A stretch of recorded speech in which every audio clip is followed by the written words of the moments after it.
Hey guys, I'm back for part 2. I hope you all are still here and ready to watch the second part of this great Q&A. Got some more fantastic questions coming up. First up, Bonita Mia Vlogs asks, do you think that it's officially time to end the Raw SmackDown brand split? Now I understand what you're implying here because SmackDown and Raw, they're effectively still two separate brands, and they could be classed one show, right? People may think, okay, all superstars from both brands are appearing on both shows, therefore it's ended. No, it hasn't officially ended because each guy is still bound down to one specific show via contract, aren't they? So you're trying to say to me, when are they going to officially do away with brand exclusivity and just have all the talent with two shows a week, right?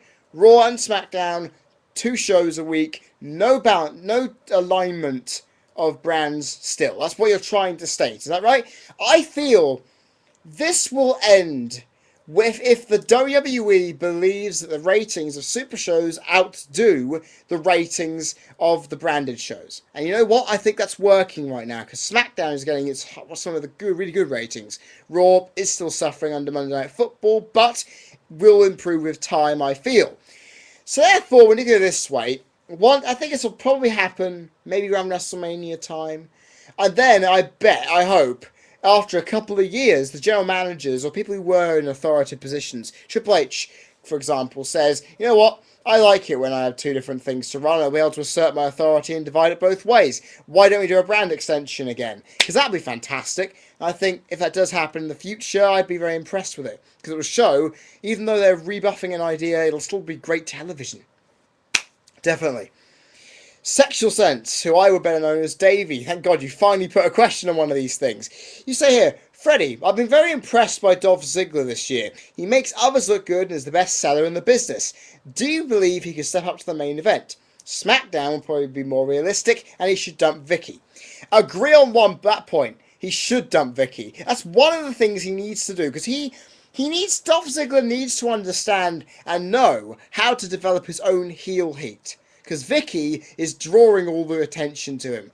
And that, to me, shouldn't be done. Sure, a manager is needed to try and get someone over, but the only way you could prove yourself as a true heel is to get yourself over as a heel. Cody Rhodes did that fantastically, so let's just hope he can.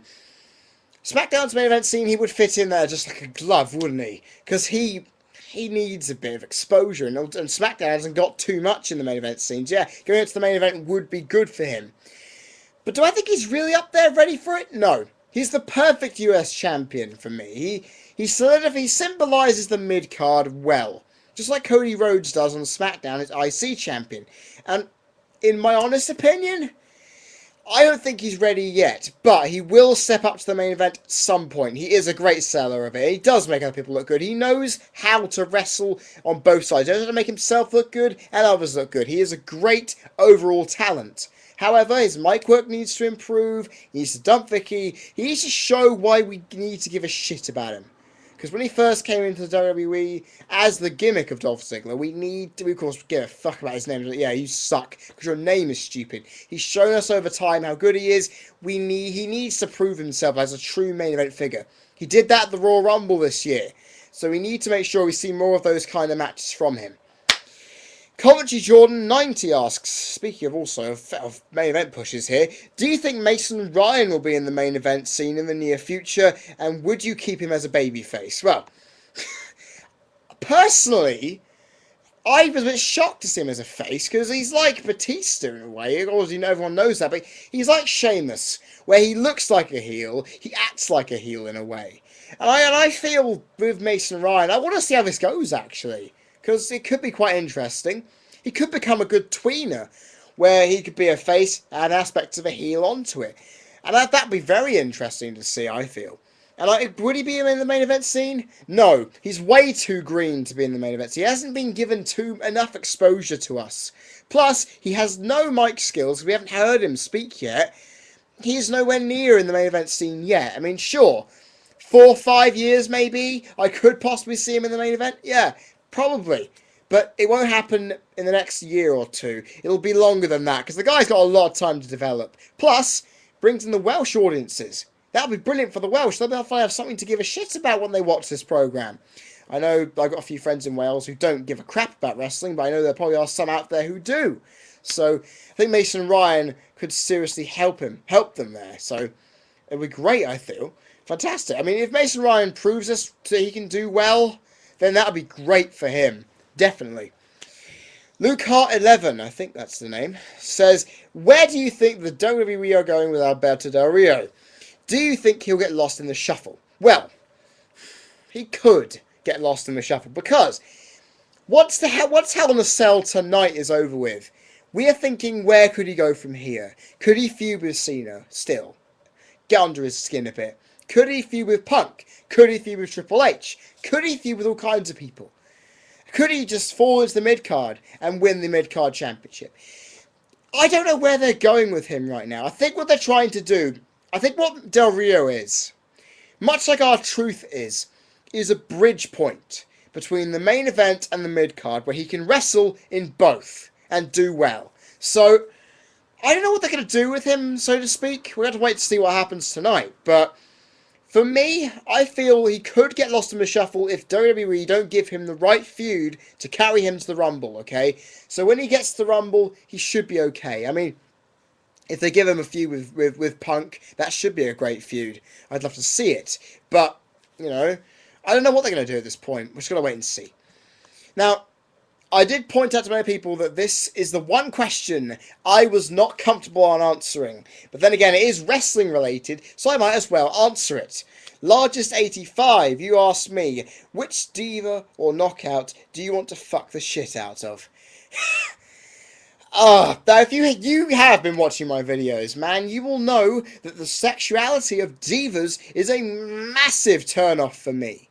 I do not care what that is on the product, right? Sure, they look good, but I don't care. It's the wrestling I care about. If they wrestle good, it doesn't matter. It doesn't matter if I want to have sex with one of them. I mean, sure, Maryse is the only one I find slightly attractive because, well, she is from French Canada, and, well, you can tell the rest from here.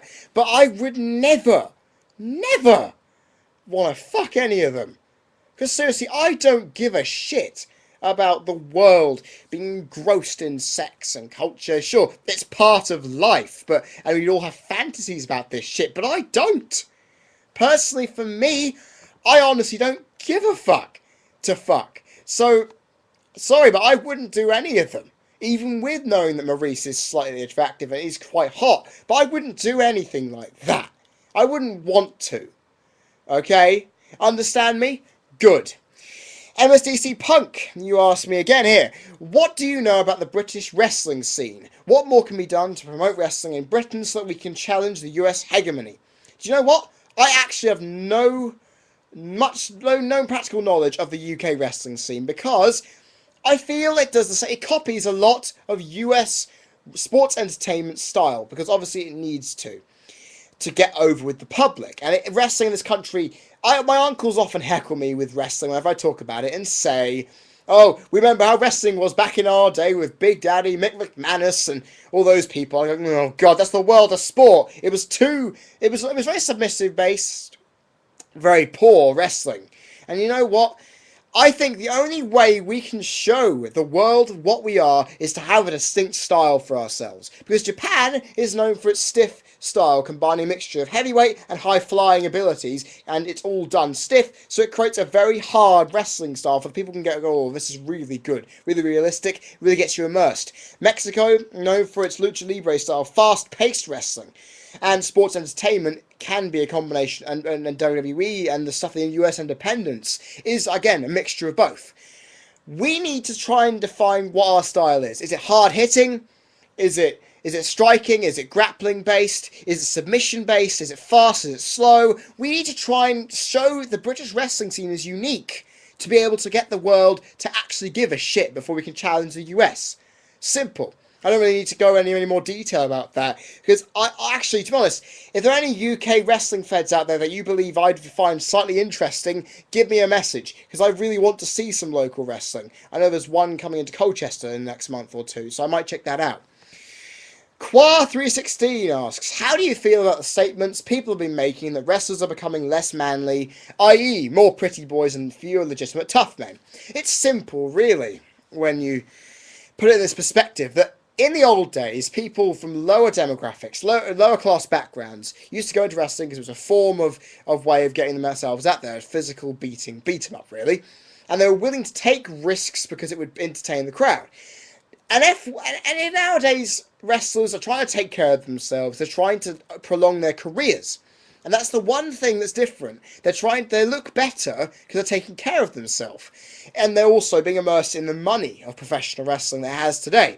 F1 follows the same line, where in the old days you'd see people just driving around in bare shells of cars. Niki Lauda nearly being killed in a fireball in 1975, coming back only a year later and winning the championship 2 more times. He was a tough guy who wouldn't take shit for an answer. Sebastian Vettel, it looks like a complete pretty boy who goes around, races around the track with no challenge and wins a championship. It's completely different, but that's how it just changes with the time. It happens, and there are no people willing to take risks anymore, which is a problem, because it's needed. But those tough men are not really there, because not many people are willing to have that attitude either. So I hope that answers your question. It's just a change of the time, really. If there's anything else, I'd be a bit more shocked. And then finally we get to Habashmi. I told you your second question would be mentioned in this part. As it is one of your favourite feuds, how would you book a Kurt Angle-Chris Benoit feud? Storyline, stipulation, build up to the match, and who would win? I loved thinking about this question. I loved it. Storyline would go like this. Benoit, of course, is alive at this point. Kurt Angle returns from TNA. Both guys are at the end of their careers. They want to say at this point, we know we are really good in the ring together. We know we are better than each other. But we want to see who is the best. And whoever is the best can stay on in their career. The other has to retire. Now that's a stipulation point. I thought that would be great because it would be a complete battle of one-upsmanship, what they used to do. And it's fantastic. Build up, continuously trying to berate each other of how, and showing them build-up packages of their career, stating how it's going to be defined by them tapping out to the other guy, interfering in other matches, taunting them, embarrassing them. It'll be great, intense, physical build-up for a feud. The match will, I believe, be something which I've wanted for years, them to be inside the Hell in a Cell. Because it should have been done in 2001, it should be done here. Because it shows they could put in a bit of brutality and physicality to it, but still put on a great match. Who would win?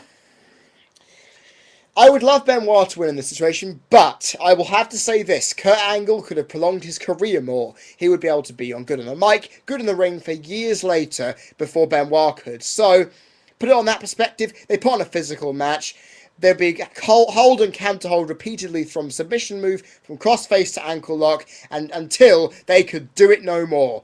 Multiple pinfalls, multiple submission attempts, multiple counters, multiple great in-ring wrestling until Kurt Angle keeps Benoit in the ankle lock and then wraps it in the grapevine until Benoit can hold no more and taps out. Benoit's career would end. We'd all witness a classic, and it would be fantastic. That would be the perfect way to not only be a Benoit Angle feud, but it would be a perfect ending to their entire rivalry and one of their careers for sure. It'd be brilliant. It's the only way now I could have ever seen them doing another one if they were both still going in the same company. So, yeah, I hope that answers it right. I think that's a great idea. And guys, that's the end of my Q&A. I hope you've all enjoyed these 2 parts of epicness. I'm already put the October moderator up, so if you want to answer your questions now before the end of the month, go up to that question, up that channel link, go put your questions in. You want to subscribe? You like what I'm saying? You want to hear more videos from me? Click that subscribe button up there. And if you want to comment on any of the questions and answers, comment section down below. And also remember, click on the links of every single person who put questions to me in this video. Guys, I've been Cream Crazy. You've been People Watching. I'll be back tomorrow evening for my Hell in a Cell review. I'm not watching it live, so I'm not going to be on MSN for it. So guys, I will see you tomorrow evening for what should be the review of a good show. Please let it be a good show. See you then.